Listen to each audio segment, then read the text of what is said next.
Hi, good afternoon.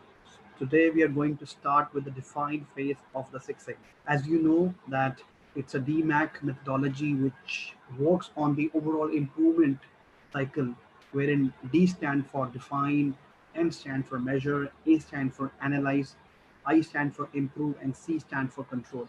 However, all these methodologies together constitutes a successful project which is called a DMAC project. However, we are going to start with define today. I'll talk about define and we'll talk about certain topics which would be very, very helpful for you. So let's make a start. Okay.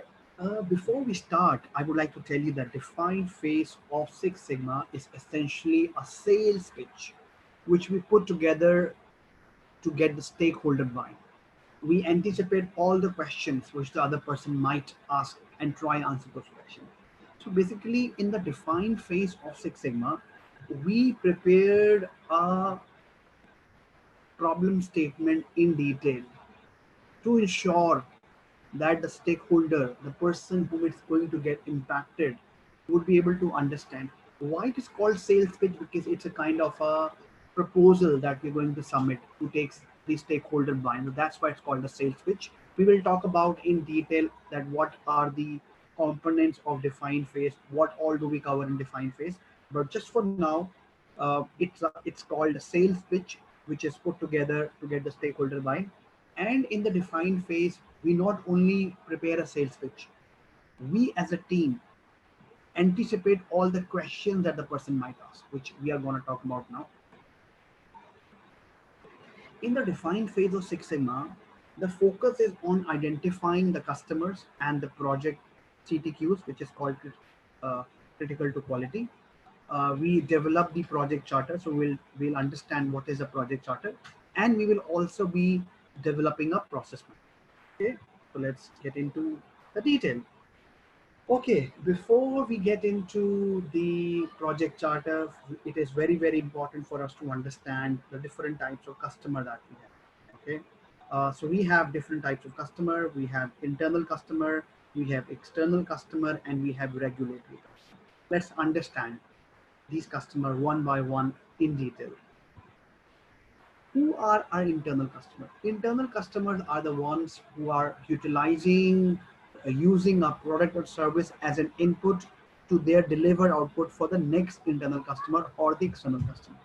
Internal customer can be a co-worker, people from another department. So for example, you're part of operations, people from finance, people from marketing, sales, HR, etc., etc. So all of the people which are in different departments are the internal customer for each other, because we all are working for an external customer to satisfy his need. So therefore different departments are there within the organizations who deal with different kind of company, different type of processes, different types of customer. So that's why they are called internal customer. However, they are also utilizing the product and service to fulfill the requirement of the external customer. Okay, so they are working together to ensure that the requirement for the external customer is met. So we'll talk about who is an external customer. Any customer, any consumer who is using the end product or service is called external customer. So for example, when we buy any product, when we buy any service, when we walk up to any restaurant, when we order any product using Amazon, when we buy any subscription like uh, Amazon Prime membership, Netflix membership, we all are the external customer because we are the end customer. We are not going to give that service or sell it to somebody else. So external customers are the end product or users, and it is very, very important for you to understand external customer have choice. And if they don't like your product or service, they can go anywhere.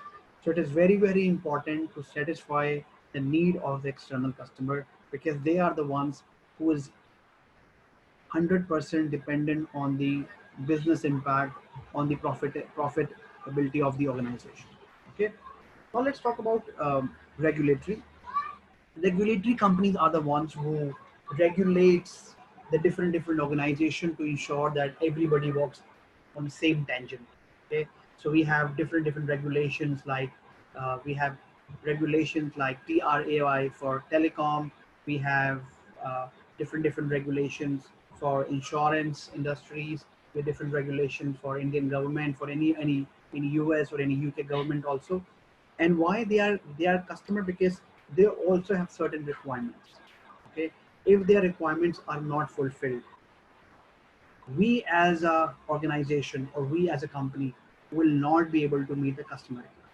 So that's why regulatory is also one of the important type of customer who we should always keep into consideration while delivering any product or service, because anything which is not meeting the regulatory requirement would lead to a failed product or a defective product.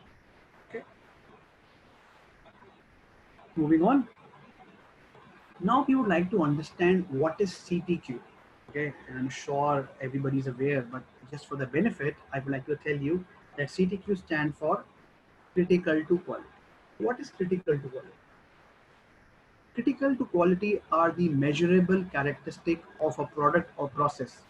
The specification limit must be met in order to satisfy the customer. So every customer has certain requirements, certain specification limits, which he always wants in any product or any services to ensure that we meet the customer requirement. And therefore, we as an organization should always keep in mind that we meet the customer requirements. And that's why the key word here is the specification limits. Okay, specification limit is a key word here, because if we do not meet the customer specification limit, we will not be able to meet the customer requirement. Okay, so let's take an example. If my customer says that I want the XYZ services to be delivered within 3 days, so 3 days is the specification limit. Okay, if any customer says I want uh, the tea, for example, if you walk into a restaurant, the tea that is which is going to serve me should be boiled at 80 degree. Okay, so that is a specification. Okay, if the customer says I want the services to be 100% quality, that's a specification limit. So without the specification limit, we will not be able to define that this is a critical to quality. So for example, if a customer says I want a good service, that's not a CTQ, because customer has not defined it. It doesn't define it at what is the definition of good for him. Okay, so that's why very important.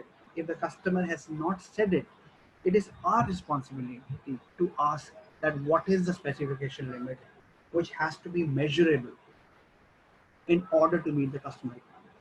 Okay, so we have understood critical to quality. Now we'll understand customer CTQ. Customer CTQs are customer need and expectation. Okay, so now we'll get into the different ways to collect VOC. So we are in the defined phase of Six Sigma, and there are different ways to collect VOC. We will talk about one.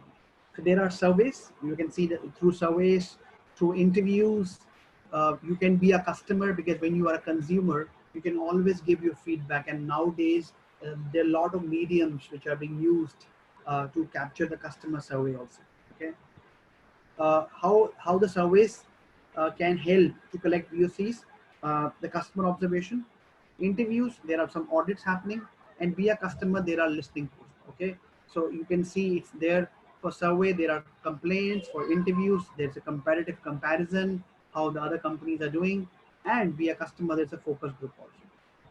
One very important thing which you should know is that all these are medium to capture the customer requirement at what my customer is looking for. Therefore, this has to be captured and scrutinized properly, because this is something which exactly what your customer is saying. And this gives us a good platform to work on our product or service. This gives us an indication. Customer also give us an indication that what are the good things that we are doing. Okay, and if the customer is already liking those goods, product and services, we as an organization, we as a process should continue to sustain it. If there's anything which customer is not familiar with, or which is not being as per his requirement or specification, we as an organization or as a process should find out a way to ensure that those things are not being catered to the customer which is not interested in. We should make an action plan. We should do a thorough research investigation to come up with something so that we would be able to meet the customer requirement. So whenever we are collecting the VOC, it is very, very important for us to look at all these ways. So we as an organization, we as a process can use any of these methods to understand what the company is looking for. Okay. I hope this is clear to all of you. Okay. Now we're going to define what is VoB and VoE. Okay. We've been talking about VOC, which is voice of customer, what my customer is talking about, what my end customer is talking about. Okay. Absolutely. That is the first foremost requirement. And as I told you, without the customer requirements, we will not be able to produce a successful product and service, because customer being the center of the heart, it is very, very important to listen to the customer very, very carefully. On the other hand, now I will talk about two of the concept, which is called VoB and VoE. VoB stand for voice of business and VoE stand for voice of employee. Let's see how these two terms help us to deliver the customer requirement. What is voice of business? What are the need and expectation of the people who run the business itself? Example, shareholders, officers, and others involved in corporate governance and strategy development. Okay, so these are the people who are sitting at the top, the MD of the organization, the CEO, the CFO, the COO, all these people who are at the executive level. They have certain requirements to ensure that the business sustains. They do a lot of market research. They talk to different leaders, and they also identify that these are the things that needs to be worked. Okay, mostly their expectation is towards two critical things, which is to improve the profitability of the organization, and second is to optimize the cost. So all these process improvement opportunities, all the Six Sigma projects, which is identified from voice of business, which is also called as VoB, is towards improving the profitability of the organization and reducing or optimizing the cost. Okay, it is very, very important for us to ensure that our voice of business is equal to our voice of customer, because then it will make a successful business case for us to commence a project. So in a nutshell, if the same thing is being taken care by the customer, which means the customer requirement, and same requirement is for the business, that would make a successful business case. Now we'll talk about what is voice of employee. What is voice of employee? The need and expectation of the people executing the strategy and delivering the customer are critical as they are on the front. In our organization, there are employee satisfaction surveys being conducted. Why they are being conducted? It is very, very important to understand what my employee is saying.